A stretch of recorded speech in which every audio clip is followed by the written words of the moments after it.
Students, I happily welcome you all to our Allied Statistics class of today. So we have completed section 8.1 attributes. So last class portion oda and section 8.1 la ulla ella problems included ellame nama complete pannittom. So now we are going to do the second session in the 8th chapter, consistency of the data. So what is mean by consistency? அப்படிங்கற வேர்டுக்கு meaning என்ன? So let me read out the definition first. A set of class frequencies is said to be consistent if none of them is negative. So ஒரு set of class frequency நமக்கு கொடுத்திருக்காங்க. So அத consistent அப்படினு நம்ம சொல்லணும்னு சொன்னா அதுல இருக்கக்கூடிய ஒண்ணுமே நெகட்டிவா இருக்க கூடாது. ஒரு class frequencyக்கு வேல்யூவும் நெகட்டிவா இருக்க கூடாது. For example, I am taking class frequency AB னு வெச்சுக்கோங்க. So the class frequency AB க்கு நம்ம ஆன்சர் வந்து ஒரு 50 -50 கிடைக்குது அப்படினு சொன்னா சோ இதோட உள்ள எல்லா டேட்டாவும் இன்கன்சிஸ்டன்ட் டேட்டா. ஏனா ஒண்ணுமே நெகட்டிவா இருக்க கூடாது. எல்லா கிளாஸ் ஃப்ரீக்வென்சிஸ்க்கு வேல்யூவும் பாசிட்டிவா இருந்தாதான் கன்சிஸ்டன்ட் டேட்டா அப்படினு சொல்லுவோம். அதுல ஏதாவது ஒண்ணு நெகட்டிவ் ஆயிடுச்சுனாலும் inconsistent data, right? So definition நான் கொடுத்திருக்கேன். கிளியரா அந்த டெஃபினிஷன் எழுதிக்கோங்க. Similar to our previous table, here also we have one table that is criteria for testing the consistency. So book la இருக்குது. So நான் உங்களுக்கு இந்த டேபிளை கொடுப்பேன். So அந்த டேபிள்ல என்னெல்லாம் இருக்கு அப்படியே ஒரு பெரிய டேபிளா போட்டு நீங்க உள்ள இருக்கக்கூடியதெல்லாம் காப்பி பண்ணி வச்சுக்கோங்க. நிறைய relations greater than or equal to less than or equal to அப்படினு சொல்லி நிறைய ரிலேஷன்ஸ் கொடுத்திருக்காங்க. So நம்ம ப்ராப்ளம்ஸ்க்கு தேவைப்பட்டுச்சுன்னா நம்ம இந்த ரிலேஷனை எல்லாம் யூஸ் பண்ணிக்குவோம் டேபிள்ல. So the table கீழே in addition to the relations given in the table, we have some 4 additional relations also. So our 4 relation கொடுத்திருக்காங்க. இந்த 4 ரிலேஷனையும் நம்ம gradually we will use in our problems. Let me write those relations. So அந்த டேபிளை நீங்க copy பண்ணிக்கோங்க. டேபிள்ல உள்ள ரிலேஷன்ஸும் படிக்கணும். So அதோட அடிஷனலா we are having 4 relations. So bookல அந்த ஒவ்வொரு ரிலேஷனுக்கும் ஒரு நம்பர் கொடுத்திருக்காங்க. I am using that same number also. I am also using the same number. So first relation, class frequency AB plus class frequency BC plus class frequency AC greater than or equal to class frequency A plus class frequency B plus class frequency C minus capital N. So this is relation number 9.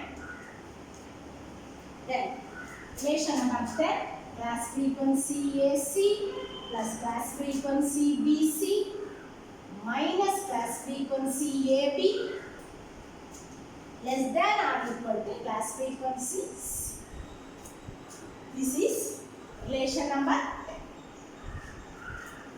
Then relation 11, class frequency AB plus class frequency BC minus class frequency AC less than or equal to class frequency B. Relation 11. One more relation, class frequency AB plus class frequency AC minus class frequency BC less than or equal to class frequency A. So இத மூணு ரிலேஷனையும் நம்ம ஈஸியா find out பண்ணிடலாம் பாருங்க. மைனஸை விட்டுருங்க, மைனஸை பார்க்கண்டா. இங்க வந்து பார்க்கும்போது ஸோ எந்த வேல்யூ, ஸோ எந்த ஆட்ரிபியூட் வந்து ரிப்பீட்டடா வந்திருக்கோ அதுதான் அங்க வரும். Less than or equal to C தான் 2 டைம்ஸ் வந்திருக்கு. அப்போ less than or equal to C. இங்க எது 2 டைம்ஸ் வந்திருக்குன்னு பாருங்க. பி வந்து 2 times. So less than or equal to class frequency B. Here we have A, right? So அப்போ less than or equal to class frequency A. This is relation number. So இந்த ரிலேஷனை எல்லாம் நம்ம problems செய்யும்போது நமக்கு எங்கெல்லாம் தேவையோ அந்த இடத்துல எல்லாம் நம்ம அந்த ரிலேஷனை யூஸ் பண்ணுவோம். Next one, let us directly go to the problems. So inga namak problems da very important. So we are going to do solved problem number 1, page number 214. Solved problem number 1, page number 214.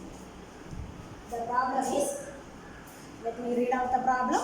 Find whether the following data are inconsistent. கொஞ்சம் data கொடுத்துருக்காங்க, இந்த data கன்சிஸ்டண்டா இன்கன்சிஸ்டண்டா அப்படின்னு find out பண்ணுங்க அப்படின்னு சொல்லியிருக்காங்க. So நம்ம படித்த மாதிரி டெஃபினிஷனில் நம்ம பார்த்தோம், கன்சிஸ்டன்ட் அப்படின்னு சொல்லணும்னு சொன்னால் எல்லா கிளாஸ் ஃப்ரீக்வன்சிஸும் எப்படி இருக்கணும், பாசிட்டிவாக இருக்கணும். ஸோ ஒன்றாவது நெகட்டிவாக இருந்துச்சுன்னா அது inconsistent, right? So let me read out the data. So கொஸ்டின்ல என்ன கொடுத்துருக்காங்களோ அதை எழுதுறேன். Capital N is equal to 600, capital N is equal to 600, class frequency A is equal to 300, class frequency B is equal to 400, class frequency B is equal to 400, class frequency AB is equal to 50. கொடுத்துருக்காங்க. You want to check whether this data is inconsistent or not. So அதுக்கு ஒரு easy way நான் உங்களுக்கு சொல்லிக் கொடுக்குறேன். So அந்த மெத்தடை நம்ம ஃபாலோ பண்ணிட்டா போதும். இதில் arrive at the solution. So here how many attributes are there? நமக்கு இந்த ரெண்டே attribute தான் இருக்கு. ஸோ அப்போ இனி இதை ரிலேட்டடாக உள்ள எல்லா கிளாஸ் ஃப்ரீக்வன்சிஸையும் ஃபைண்ட் அவுட் பண்ணி பாசிட்டிவாக நெகட்டிவானதில் நம்ம ஃபைண்ட் அவுட் பண்ணணும். ஸோ அப்படி எதுவும் போகாமல் ஒரு ஈஸி வே என்னன்னா, ரெண்டே attributes இருந்துச்சுன்னா டைரக்டாக ஃபஸ்ட்டில் நீங்கள் இதை கால்குலேட் பண்ண கிளாஸ் ஃப்ரீக்வன்சி ஆல்ஃபா பீட்டா என்ன வரும் அப்படின்னு கால்குலேட் பண்ணுங்கள். மேக்ஸிமம் நமக்கு அதிலே ரிசல்ட் கிடச்சிடும். அதோட நம்ம ஸ்டார்ட் பண்ணி conclusion. Suppose there are 3 attributes A, B and C. 3 attributes இருக்கு, இந்த டேட்டா கன்சிஸ்டண்டா இல்லையா அப்படின்னு செக் பண்ணு அப்படின்னு சொல்லியாச்சுன்னா வேற எதுவுமே நீங்க பண்ண வேண்டாம். Find out class frequency alpha beta. So இதுல இருந்து உங்களுக்கு ரிசல்ட் கிடைச்சிடும். So coming to our problem. So data கொடுத்துருக்காங்க, கன்சிஸ்டண்டா இல்லையா அப்படின்னு செக் பண்ணணும். ஸோ நான் ஏற்கனவே சொன்ன மாதிரி 2 attributes இருக்கு. So let us calculate class frequency alpha beta. நீங்கள் எந்த ரிலேஷனை வேணாலும் யூஸ் பண்ணி கிளாஸ் ஃப்ரீக்வன்சி ஆல்ஃபா பீட்டாவை ஃபைண்ட் அவுட் பண்ணலாம். Now I am going to use this method. Class frequency alpha beta na alpha beta dot n. So நீங்க எதை வேணாலும் பயன்படுத்திக்கலாம், பிரச்சனை. So alpha வை 1 minus என்ன எழுதலாம், beta can be written as 1 minus b. So இதெல்லாம் உங்களுக்கு ஏற்கனவே தெரியும், நம்ம நிறைய ப்ராப்ளம்ஸ் பண்ணியிருக்கோம். So 1 minus a minus b plus ab. சரி, டாட் ஒன்று மல்டிப்ளை பண்ணுங்க. Capital N minus a dot n minus b dot n plus ab dot. சரி, எல்லாத்தையும் கிளாஸ் ஃப்ரீக்வன்சியாக மாற்றுங்க. Capital N minus class frequency a minus class frequency b plus class frequency. Substitute the values. 600 minus class frequency A 300 minus class frequency B 400 plus 50. Right? So answer இத calculate பண்ணி பாத்துக்கோங்க. So book answer கொடுத்திருக்காங்க minus 50. So class frequency alpha beta நம்ம calculate பண்ணோம். அதுக்கு value நமக்கு என்ன கிடைச்சிச்சு, -50. ஸோ அது வந்து less than 0, negative value. So அதை கால்குலேட் பண்ணிட்டோம். ஸோ இதே நெகட்டிவ் வந்துச்சு, அப்போ இதே மற்ற நம்ம கால்குலேட் பண்ணாமல் இருந்தாலும் ப்ராப்ளம் இல்லை. ஸோ இதில் இருந்து நீங்கள் வந்து கன்க்ளூஷனை சொல்லிடலாம். the given data inconsistent. ஏதாவது ஒன்றாவது நெகட்டிவாக இருந்துச்சுன்னா கன்சிஸ்டன்சி வராது, இன்கன்சிஸ்டன்ட், ரைட்? அவ்வளோ ஆல்ஃபா பீட்டா கால்குலேட் பண்ணோம், அது less than 0 வந்துச்சு. ஸோ ஆன்சர் என்னன்னா given data inconsistent, consistent இல்லை. So in the same way you can do exercise problems. So அதை நான் செய்ய போகிறதில்ல, நீங்களாவே எல்லாம் செய்துக்கோங்க. Exercise page number 217, problem number 1, first part, second part, third part. So இந்த மூணு உங்களுக்கு homework. ஆன்சர் பேஜில் ஆன்சரை செக் பண்ணிக்கோங்க. Exercise page number 217, problem number 1, first part, second part and third part, right? Then let us continue with the problems. Solved problems. Solved problem number 2, page number 214. Solved problem number 2, page number 214. let me read out the problem. So இதுவும் நமக்கு தெரிஞ்ச problem தான், அதே தான், வேற எதுவுமே கிடையாது. கன்சிஸ்டண்டாக இல்லையான்னு செக் பண்ணணும். Show that there is some error in the following data. ஒரு டேட்டா கொடுத்துருக்காங்க, அங்கே ஏதோ ஒரு மிஸ்டேக் இருக்குது அப்படின்னு நீ ஷோ பண்ணு அப்படின்னு சொல்லியிருக்காங்க. 50% of people are wealthy and healthy, 35% are wealthy but not healthy, 20% are healthy but not wealthy. So கொஞ்சம் இன்ஃபர்மேஷன் கொடுத்துருக்காங்க, இதில் வந்து ஒரு மிஸ்டேக் இருக்குது, எரர் இருக்குது அப்படின்னு நீங்கள் ஃபைண்ட் அவுட் பண்ணணும். அப்படின்னு அதுக்கு மீனிங் என்னன்னா, இந்த கிவன் டேட்டா வந்து இன்கன்சிஸ்டண்டான டேட்டா அப்படின்னு நம்ம சொல்லணும். ஸோ அப்போ இன்கன்சிஸ்டண்டான டேட்டா அப்படின்னு சொல்லணும்னா, ஸோ ஃபர்ஸ்ட் ஆஃப் ஆல் நம்ம அதில் ஆட்ரிபியூட்ஸை ஃபிக்ஸ் பண்ணிக்குவோம். இங்கே கேபிட்டல் என்னோட வேல்யூ கொடுக்கல. 50% of people are wealthy, healthy, 35% of people are wealthy but not healthy, like that, right? So யூஸ்வலாக நான் ஏற்கனவே உங்களுக்கு சொல்லி கொடுத்த மாதிரி பர்சன்டேஜில் கொடுத்துருந்தாங்கன்னா கேபிட்டல் என்னோட வேல்யூ நம்ம எப்படி எடுக்கணும், 100 அப்படின்னு. கேபிட்டல் என்னோட வேல்யூ 100 அப்படின்னு எடுக்கணும். Then let us fix the attributes. வெல்த்னு சொல்லக்கூடியதை கேபிட்டல் ஏன்னு எடுத்துக்குவோம், ஹெல்த்னு சொல்லக்கூடியதை capital B. attribute A wealth, attribute B health. சரி, கொடுத்துருக்கிறதுல இந்த டேட்டாவை எழுதிக்கும். 50% of people are wealthy and healthy. வெல்த்தியாட்டும் இருக்காங்க, ஹெல்த்தியாட்டும் இருக்காங்க, அது 50%. ஸோ வெல்த்தியாட்டும் இருக்காங்க, ஹெல்த்தியாட்டும் இருக்காங்க. அப்போ class frequency AB. then 35% are wealthy but not healthy. not healthy, wealthy எவ்வளோ பேர், 35. வெல்த்தியாக இருக்காங்க, நாட் ஹெல்த்தி, அது வந்து 30. ஹெல்த்தி இல்லை அப்படின்னு சொல்லணும், அதுக்கு negative 35. One more thing is given. 20% are healthy but not wealthy. So alpha B வந்து 20. alpha b 20. So these are all the things given. We want to show that there is some error in the data. So ஏற்கனவே நான் உங்களுக்கு சொல்லி கொடுத்த மாதிரி A and B ரெண்டு attributes இருந்துச்சுன்னா error இருக்கு, இல்லைனா இன்கன்சிஸ்டண்டாக இருக்குது அப்படின்னு எல்லாம் சொல்லணும்னா ஏயும் பியும் ரெண்டு attribute-ஆக இருந்தால் you directly calculate class frequency alpha beta. class frequency alpha beta calculate பண்ணுவோம். இங்கே எந்த மெத்தடை வேணாலும் பயன்படுத்தி கால்குலேட் பண்ணிக்கலாம். I am using this method alpha beta dot N. So ஆல்ஃபானா 1 மைனஸ் ஏ. ஸோ இந்த கால்குலேஷன் எல்லாம் உங்களுக்கு தெரியும், நான் ஷார்ட் ஃபார்ம் எழுதுறேன். சரி, இதை சிம்பிளிஃபை பண்ணியாச்சுன்னா நமக்கு என்ன வரும்? ஸோ ஆன்சரை மட்டும் நான் எழுதுறேன். ப்ரீவியஸ் ப்ராப்ளத்தில் ஏற்கனவே நம்ம பண்ணோம். Capital N minus class frequency A minus class frequency B plus class frequency AB. சரி, ஸோ நமக்கு எல்லா வேல்யூஸும் கொடுத்துருக்காங்களான்னு பாருங்க. ப்ராப்ளத்தில் கொடுத்துருந்தா டேரெக்டாக நம்ம சப்ஸ்டியூட் பண்ணிக்கலாம். கேபிட்டல் என் வேல்யூ தெரியும், 100. கிளாஸ் ஃப்ரீக்வன்சி ஏ இருக்கா?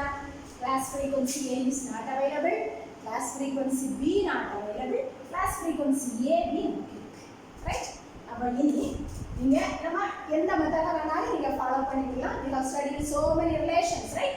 ஸோ எந்த ரிலேஷனை வேணாலும் யூஸ் பண்ணி class frequency A we have to find out and class frequency B we have to find out, then you have to substitute all those things. If you want to get one equation number 1 வச்சுக்கோங்க. class frequency. So ஒன்று மட்டும் நான் உங்களுக்கு calculate பண்ணுறேன். class frequency A தான். So நிறைய methods you can follow anyone. class frequency A ஃபிக்ஸடாக வச்சுக்கோங்க, மற்றதான் மாற்றி மாற்றிக்கோங்க. AB plus class frequency beta, right? So class frequency AB எவ்வளவு? 50. class frequency A beta 30. So this is 8. So அதே மாதிரி class frequency B என்ன வரும்?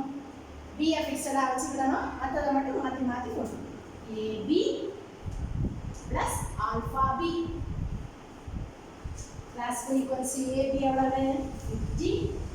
class frequency alpha B 20. 70. சரி, இந்த வேல்யூஸ் எல்லாம் ஒரு ஈக்குவேஷன் 1ல போடலாமா?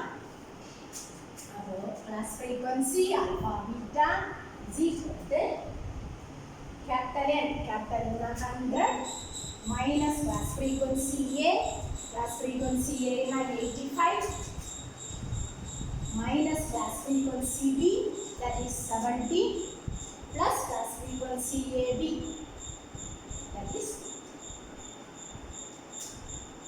So calculate பண்ணிக்கோங்க. answer bookல இருந்து எழுதிக்கிறேன். alpha beta is minus 5 less than, right?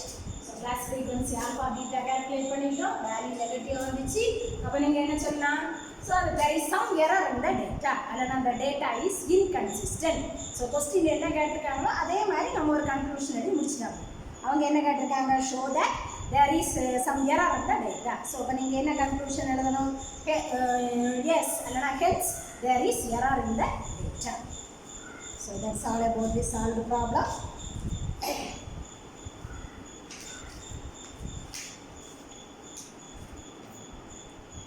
Then one more problem. So you can do that problem also as homework. Exercise problem number 2, page number 217. Exercise problem number 2, page number 217. I will read out the problem. A number of persons were observed for their food habits.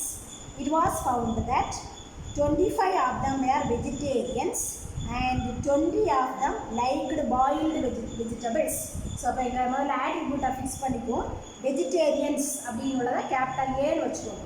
Liked boiled vegetables அது capital B. Vegetarian capital A, attribute capital A. Liked boiled vegetables attribute capital B.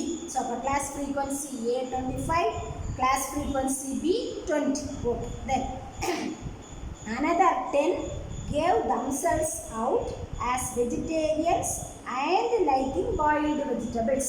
வெஜிடேரியனாகவும் இருக்காங்க, boiled வெஜிடபிள்ஸும் சாப்பிட்றாங்க அப்படின்னா class frequency AB equal to 10 அது. Show that the data so return as a result of enquiry from 30 persons. So 30 persons-ஐ enquire பண்ணி இந்த டேட்டாவை கண்டுபிடிச்சிருக்காங்க. அப்போ கேபிட்டல் என்னோட வேல்யூ எவ்வளவு? 30. The from 30 persons is incorrect and that some of them have withheld true information. So அந்த கொடுத்துருக்கக்கூடிய அந்த ப்ராப்ளத்தில் கொடுத்துருக்கக்கூடிய டேட்டா வந்து இன்கரெக்ட் டேட்டா அப்படின்னு சொல்லுவோம். ஸோ அப்போ நீங்கள் ஒரு ஈஸிவே என்னது, நமக்கு ஆட்ரிபியூட் ஏ இருக்குது, ஆட்ரிபியூட் பி இருக்குது. we want to show that the data is incorrect. So what do you want to calculate? Just calculate class frequency alpha beta. அது கண்டுபிடிங்க. ஸோ அது நெகட்டிவாக இருந்துச்சுன்னா நமக்கு அதோட ப்ராப்ளம் முடிஞ்சிச்சு. So the data is incorrect. Suppose so அதுக்கு கூட சான்சஸ் உண்டு. ஒரு வேளை alpha beta class frequency alpha beta வந்து பாசிட்டிவாக இருக்கும். ஸோ பாசிட்டிவாக இருந்தால் வேறு காம்பினேஷன்ஸ், வேறு நிறைய காம்பினேஷன்ஸ் வரும்ல. ஏயும் பியும் ஆட்ரிபியூட்டாக இருந்தால் நமக்கு எதெல்லாம் வரும்? Capital N, class frequency A, class frequency B, class frequency alpha, class frequency beta, class frequency AB, class frequency A beta, class frequency alpha B, right? So the alpha beta, so alpha beta calculate பண்ணி அது பாசிட்டிவாக இருந்துச்சுன்னா மற்ற வேல்யூஸை நம்ம calculate பண்ண ஆரம்பிக்கும். So மீதி உள்ள கிளாஸ் ஃப்ரீக்வன்சிஸ் எல்லாம் கால்குலேட் பண்ணணும். ஸோ கால்குலேட் பண்ணும்போது அதில் ஏதாவது ஒன்று நெகட்டிவாக இருக்கலாம். ஸோ உடனே நெகட்டிவாக இருந்துச்சுன்னா அதோட நம்ம ஸ்டாப் பண்ணிவிட்டு hence the given data is incorrect அப்படின்னு சொல்லிட்டு we can write the conclusion, right? So complete all the problems.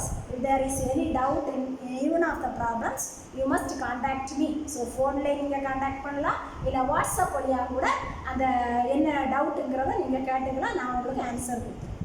Okay, thank you students.